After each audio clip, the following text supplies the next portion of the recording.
products and I'm trying them out, and I just wanted to address that just very quickly in the beginning of the video in case people were confused. And also, as always, I do have my other ASMR channel if you are looking for more content from me, and it is always going to be linked down below in the description, and it is just normal, regular, smegular ASMR, not true crime ASMR. And lastly, also, as always, my notes and my script are going to be on this side of the screen, which is why I will be looking over there. But without any further ado, excuse me, let's get into it. So, the Klaas kidnapping case is rooted in the life of a young girl who was born into an environment of love and support, but whose story would tragically interact with a dangerous individual. The case became one of the most widely publicized child abduction cases in the United States at the time, partly due to the circumstances surrounding Polly's life and the broader social context of the early 1990s. Excuse me, something in my throat. Polly Hannah Klaas was born on January 3rd, 1981 in Fairfax, California. She was the first child of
he decided to break into the house.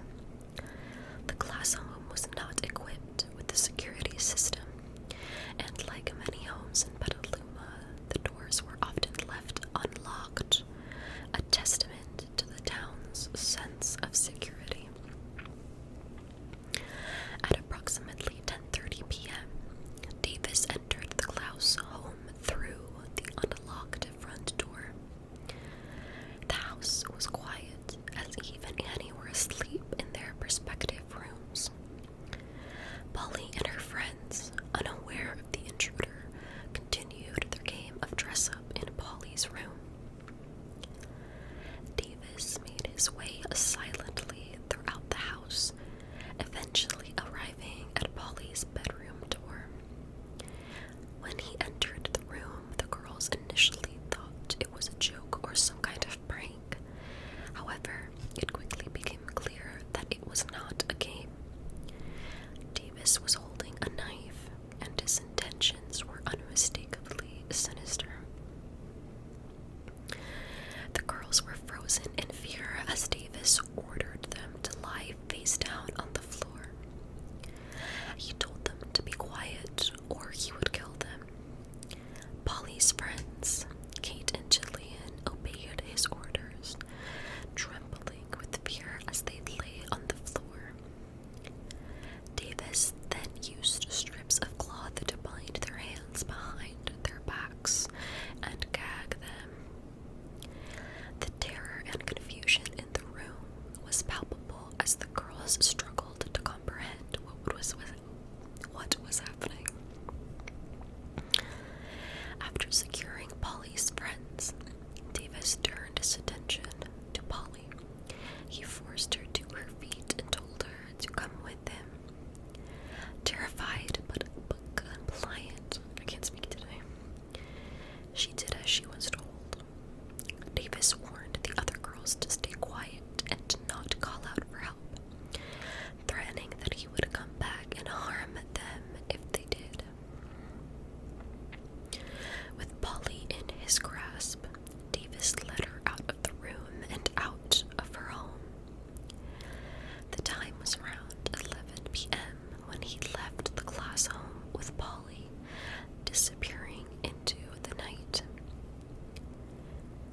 After Davis left with Polly, Kate and Jillian were left in a state of shock and disbelief. They were still bound and gagged, unable to move or call for help. The room, once filled with laughter and light, was now a scene of horror. The girls lay there for what must have felt like an eternity, paralyzed by fear and uncertain about what would happen next. Eventually, Kate managed to free herself from her bindings. Once she was free, she immediately untied Jillian, and the two girls ran to wake Polly's mother, Eve. They frantically explained what had happened, and Eve, in a state of panic, of course, called the police. The call came in at 11:03 p.m., marking the beginning of a massive search operation that would captivate the nation. The search for Polly Klaas began almost immediately after her abduction on the night of October 1st. When Polly's mother frantically called 911 at 11:03 p.m., the Petaluma Police Department quickly responded, arriving at the Klaas home within minutes. The urgency of the situation was clear. An unknown assailant had entered a seemingly safe home and taken a child. What followed was one of the most extensive search efforts in American history, involving local, state, and federal law enforcement agencies, as well as thousands of volunteers. As soon as the police arrived at the Klaas home, they began interviewing the two girls, Kate McLean and Jillian Pelham, who had been at the sleepover with Polly. The girls provided a detailed description of the intruder. A white man in his late 30s or early 40s with a bushy mustache, dressed in dark clothing. They recounted how he had bound and gagged them before taking Polly out of the room. Their accounts were crucial in understanding the nature of the crime and forming an initial profile of the suspect. The Paluma Police Department, recognizing the severity of the situation, quickly escalated the case. The FBI was brought in to assist, given their expertise in handling child abduction cases. Local law enforcement agencies in neighboring towns and counties were also alerted. Within hours, roadblocks were set up, and officers were stationed at key points to search for any sign of Polly or the suspect described by the girls. As news of Polly's abduction spread, the wider community of Petaluma sprang into action. Hundreds of volunteers gathered to assist in the search, combing the town and surrounding areas for any trace of Polly. The searchers covered vast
December 4th, 1993, after his confession, Richard Allen Davis led authorities to the site where he had buried Polly's body.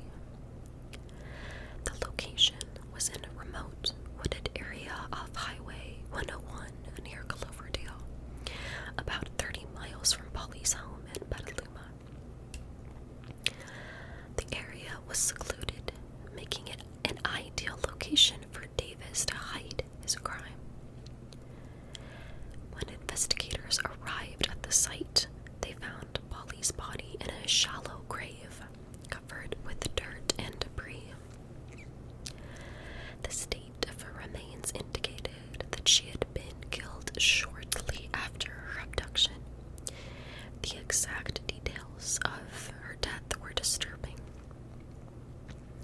Davis had strangled Polly with a piece of cloth, and her body showed signs of being handled roughly. Despite the time that had passed, the investigators were able to identify Polly through dental records, since her body was too decomposed at this point to visually ID her. The discovery of Polly's body marked the end of a search that had gripped the nation for 2 months. The news of her death devastated her family, friends, and the community of Petaluma. The nation, which had held out hope for Polly's safe return, was now confronted with the grim reality of her fate. The trial of Richard Allen Davis began in 1996, nearly 3 years after Polly's disappearance and death. The case had garnered national attention, and Davis's trial was highly anticipated. The public outrage over the crime was immense, of course, and the trial was viewed as a pivotal moment in ensuring justice for Polly and her family. The legal proceedings, however, were drawn out and complex, lasting several months as Davis's defense team attempted to mitigate the charges against him. Before the trial began, Davis's defense team made several attempts to move the trial out of Sonoma County, arguing that the intense media coverage and public sentiment in the area would make it impossible for Davis to receive a fair trial. The defense contended that finding an impartial jury in a community so deeply affected by Polly's abduction and murder would be difficult, if not impossible. Despite these efforts, the judge ruled that the trial would remain in San Jose, just south of Petaluma, but far enough to ensure a broader pool of jurors. The prosecution, led by Sonoma County District Attorney Greg Jacobs, was determined to seek the death penalty for Davis, given the brutality of the crime and the overwhelming evidence against him. The defense, on the other hand, sought to spare Davis from a death sentence by focusing on his troubled childhood, history of substance abuse, and mental health issues.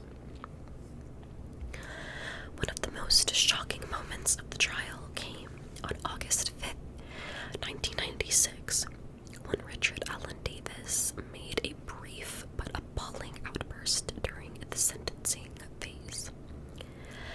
As Polly's father, Mark Klaas, was delivering a victim impact statement, Davis raised his hand and interrupted, claiming that Polly had told him, "Don't do me like my daddy," implying that Mark had somehow abused Polly. The outburst was met with outrage and disbelief from both the courtroom and the public. The judge immediately rebuked Davis for this statement, and Mark Klaas later dismissed the claim as an attempt to deflect blame and further torment the Klaas family. Davis's outburst was widely seen as a final act of cruelty and manipulation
first was reading about this case, I had first heard about it as the kidnapping of bully Klaas. So the entire time I was on the edge of my seat, and I was like, oh my gosh, like I hope they find this girl alive. And, you know, unfortunately, they didn't. And honestly, what I find so crazy about this case is you very rarely statistically see stranger abductions. Even though you do hear about them, like in the true crime sort of scope, statistically that usually doesn't happen. Almost always it is someone that the child knows. Very rarely is it not only a stranger, but also a crime of opportunity. Usually, even if it is a stranger, the child is stalked or watched. Same thing. Before the kidnapping, but this was just complete unluckiness, misfortune. I hate saying those words because they don't encapsulate how awful this was. So it's just, that was what is really hard, I think, for people to accept, that this random guy was just like strolling, walking around, and just happened to find this girl. And it's just very, very sad. I also feel like I need to solidify that nobody believes that what Richard Allen Davis said about Polly saying, "Don't do me like my daddy," is true. Absolutely nobody believes that. Everybody thinks that it was just him trying to get sort of like a last jab, which is just awful. Again, nobody believes that. Everybody in the family says that that wasn't true. The father denies it, and he finds it really disgusting that that was even said. And I personally don't believe that to be true at all. And I didn't want to mention, like, super in detail, but Polly was sexually assaulted before her death. That's why Davis was convicted of lewd acts with a child. I just didn't want to get super into that. I don't think that's extremely relevant. I also did want to clarify one thing about how they found Richard Allen Davis when the police were called, because the woman had called about the car in the ditch.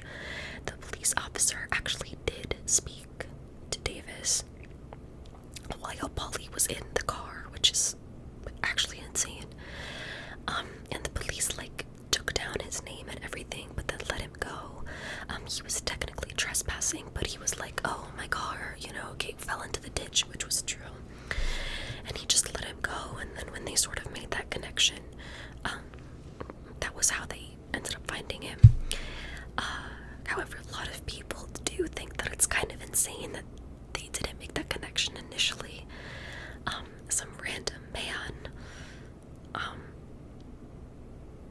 driving erratically enough to end up in a ditch on personal property the same night that a little girl is kidnapped from her home. A lot of people think that that was just the police massively dropping the ball. I believe that too. I just don't see how that happens. I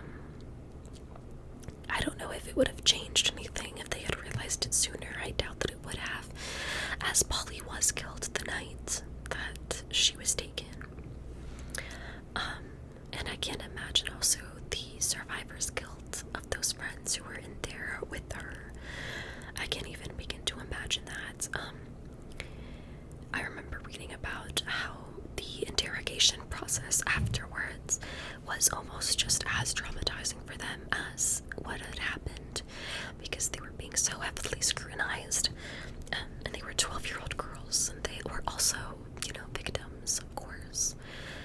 And it's just obviously just a horrible, horrible case. And it really could have been anybody. It could have been any little girl.